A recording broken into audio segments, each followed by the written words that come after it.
So first things first, we're going to talk about the setup. Now, I'm a big believer the setup does not dictate anything in the game of golf. It's not a guarantee by any means. What the setup does do is it either allows your body to move in certain ways or it doesn't.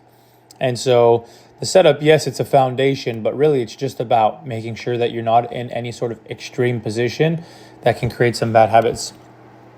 One of the things that I see with your setup is that your upper body gets way too bent over forward and out over your toes. And this is a problem for several reasons. Number one, when your chest gets bent over too forward, the hands get very low at setup. And when the hands get very low at setup, you'll usually see the toe of the club raise, the heel of the club dig to the ground, and that actually flattens the shaft a lot, which tends to point the club face very far to the left. So your face angle no longer sits square when you do this. Also, when you get too much bend over forward from the waist, your weight can go into the toes of your feet and it can get really hard to rotate around your body. Now, the reason why I'm highlighting this for you is because your body does not move very well in your backswing. So right now, if I were to draw a skeleton out on where you are, for example, I actually think your lower body work is quite good. So I do like the position of the pelvis and the knee flex. What I would change, let's assume we keep the lower body the same. What I would change is getting your upper body raising up quite a bit to a much more balanced position. So your spine actually extending up and pulling back a little bit. Your hands would sit a little taller at address. And the shaft's angle by default would be a little bit more vertical as well. This would just get you in a more balanced position and really facilitate our ability to rotate later on into the golf swing. So that's a key component we're going to work on. From there, you mentioned trying to get the club on plane. I certainly don't mind that. Like, a lot of people tend to emphasize the movement of the shaft in the backswing. It's okay that the club is a little outside the hands. The shaft goes back a little vertical. Like, there's a lot of good things going on here. What I don't like, and I kind of mentioned this at the beginning, is your lack of hip turn. What I mean by that specifically is your hips do not get deep enough in your backswing behind you. So your right knee retains a little too much flex, in my opinion, and you can kind of see it even here, how there's almost no gap between your knees. Usually, the bigger the gap, the bigger the change in knee flex.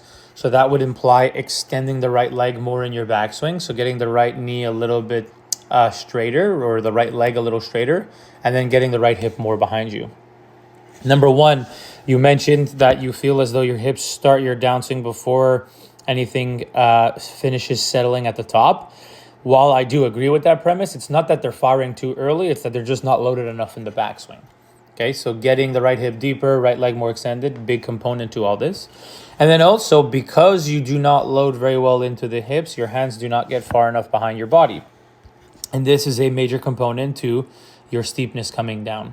The other thing we could talk about with the steepness really is about the club getting a little bit too laid off, which then also causes the shaft to pitch steeper and more in front of you coming down. And really, that's a big reason why you hit it low. You know, when the shaft steepens and the club kicks over the plane, you hit really down and across the ball. So naturally, when we hit down on it a lot, the ball's going to want to launch a lot lower.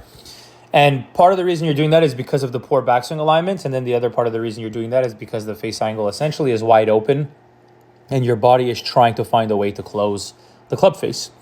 So a lot of times, recreational golfers, and certainly beginners, where you mentioned you fall in line with, when the club face is open coming down, the golfer will start to swing over the plane and across the ball in an effort to get the ball started on line.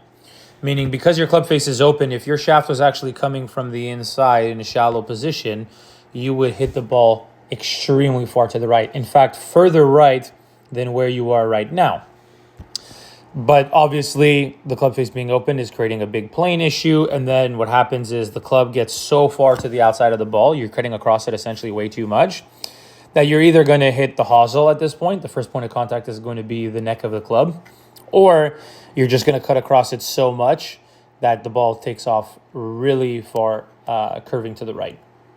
Or it just comes out really low because you're hitting so down and across it. But here it's pretty clearly a heel strike, and we can kind of see that shank happen, right? So the club face does play a huge role in this. We're going to talk about this from face on. But really the main concerns to me to start with, besides the club face, is upper body tilt needs to get taller at setup with the hands resting higher. And then we need to really extend that right leg, get that right hip deeper, get a little bit more pressure on the inside of the heel of your back foot to the top of the backswing. And actually turning better would also get your club more down the line, which would also help it get shallow. So it's a win-win in that scenario.